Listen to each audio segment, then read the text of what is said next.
So let's be absolutely clear. Canada currently has the best trade deal with the United States.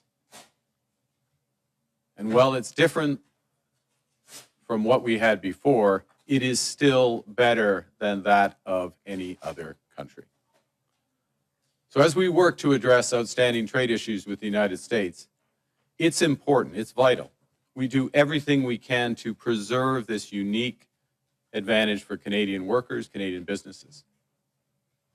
And doing so will require both building on a soon-to-be revised CUSMA, our free trade agreement with the U.S. and Mexico, as well as developing a new form of trade and security partnership with the United States. In this context, and consistent with Canada's commitment to CUSMA, I'm announcing today that the Canadian government will now match the United States by removing all of Canada's tariffs on U.S. goods specifically covered under CUSMA. For decades, as a result of a series of trade agreements, starting with the Free Trade Agreement of the 1980s, the Canadian and the U.S. economies have become steadily more integrated, continually more deeply connected. As I've emphasized in recent months, that steady process of integration is now over. And as a result, some of our historic strengths have become vulnerabilities. We can and must adapt to this new reality. That means concentrating on trade, investment, and security partnerships that preserve our sovereignty. And it means striking new trade deals that are robust to different economic circumstances, different governments, because of the mutual benefits to both countries. In all these ways, Canada will move from reliance to resilience, building our strength at home, developing new markets abroad, creating new opportunities for Canadian workers and businesses as we build the strongest economy in the G7. At pretty much every stop during the election, you referenced elbows up and saying that was going to be the strategy you take with the Americans. You also consistently said that Donald Trump was trying to break us so he could own us. Your new argument today is that Canadians should accept basically the best of a bad deal. What's been the change? Wait. I reject the premise of that question, or your characterization of what I'm saying. We have the best deal with the United States right now. Okay, we have the best deal. Look at the numbers. Our tariff is 5.5%. We have 85% of our goods are free trade. It's not what we used to have. Nobody has a deal with the United States that they used to have. Nobody does. They have fundamentally changed. It's their right. We respect it. They have fundamentally changed their trade policy. They have new objectives. And they haven't just talked about those objectives. They put in place tariffs, and they have signed a series of trade deals, including with the European Union, including with others, that have put those into effect, okay?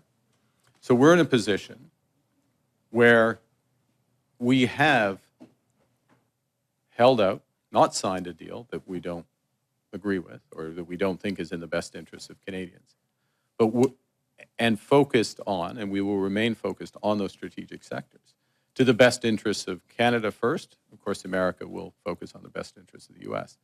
But we do so from a position where we're respecting, with this decision, we're respecting our agreement with the United States, and we are matching what they have done. That puts us in a good position for the next phase of these negotiations. What do you say to premiers who have called for stronger retaliatory measures against the U.S.? Yeah, look, let me say something general, and then I'll be more specific, which is that I want to salute the premiers, and particularly those, some provinces are affected more than others because of the sectoral nature of these tariffs. And I want to salute those premiers for the collaborative way we've been able to work together and the focus on the workers and the businesses themselves.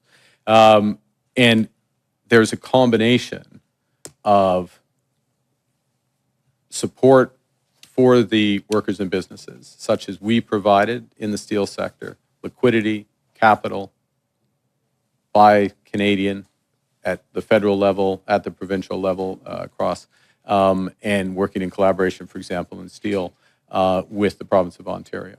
In the end, what we all want is to make sure for those strategic sectors that they get fair access to the U.S. market.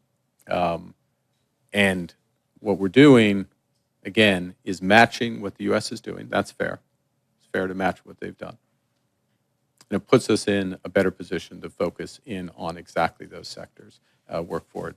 So sometimes, you know, to go back to the earlier question, yeah, you drop the gloves in the first period.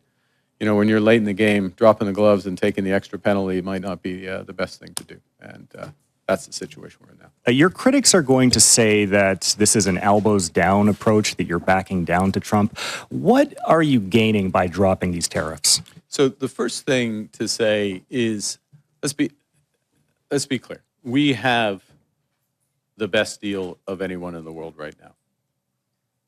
We have the lowest tariff rate on average, a little over 5.5% versus that 16% average for the world, and in many cases much higher.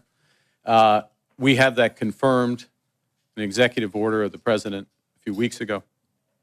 And I'll take your analogy. And I have played some hockey over the years. And there is a time in a game, in a big game, and this is a big game, when you go hard in the corners, your elbows up. The time in a game where you drop the gloves in the first period and you send a message. And we've done that pretty uniquely in the world. We happen to have the best deal with the Americans right now. I'd note. But there's also a time in a game where you want the puck, you want a stick handle, you want to pass, you want to put the puck in the net. And we're moving later into the game, and we're at that time in the game. And that's where the engagement is.